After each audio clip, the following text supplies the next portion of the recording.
எங்க சார் சொல்ல கரெக்ட் தான், துவா கேட்க கபலா மாட்டேன் சார். நான் ஒருத்தர் சொன்னேன், நீங்க ஊருக்கு ஒரு தகவல் சொல்லுமா, ஒரு பேப்பர்ல லெட்டர் எழுதுங்க, எழுதி அதை ஒரு கவருக்குள்ள வைங்க, கவருக்குள்ள வச்சு அது மேல அட்ரஸ் எழுதுங்க, எழுதி ஒரு 10 ரூபாய் 20 ரூபாய்க்கு ஸ்டாம்ப் போட்டுங்க, போட்டு இந்த போஸ்ட் பாக்ஸ்ல போடுங்க, போட்டு யாருக்கு என்ன தகவல் சொல்ல நினைக்கிறீங்களோ அந்த தகவல் போய் சேர்ந்துரும் அப்படிங்கிற. ஒருத்தர் என்ன பண்ண சொன்னதெல்லாம் செஞ்சுட்டா, கரெக்டா செஞ்சுட்டு என்ன பண்ணுறது கேட்கறாரு, அதுல நீங்க சொன்னலாம் கரெக்டா செஞ்சா சார், ஆனா நீங்க சொன்ன மாதிரி போய் தகவல் தேரவே இல்லை, அவருக்கு பதில் எனக்கு வரவே இல்லை.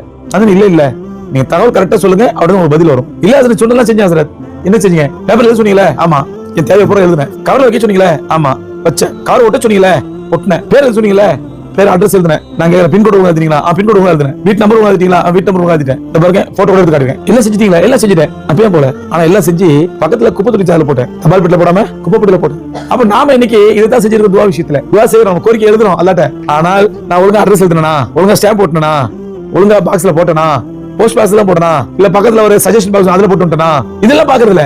ஆனா நான் துவா கேட்ட கபலா மாட்டேன், துவா கேட்ட கபலா மாட்டேன், துவா கேட்ட கபலா மாட்டேன். எப்படி கபலாவும் அருமைக்குரியவர்களே, துவாவுக்கு என்று சில ஷரத்துகள் இருக்குது, சில ஒழுக்கங்கள் இருக்குது, சில முறைகள் இருக்குது.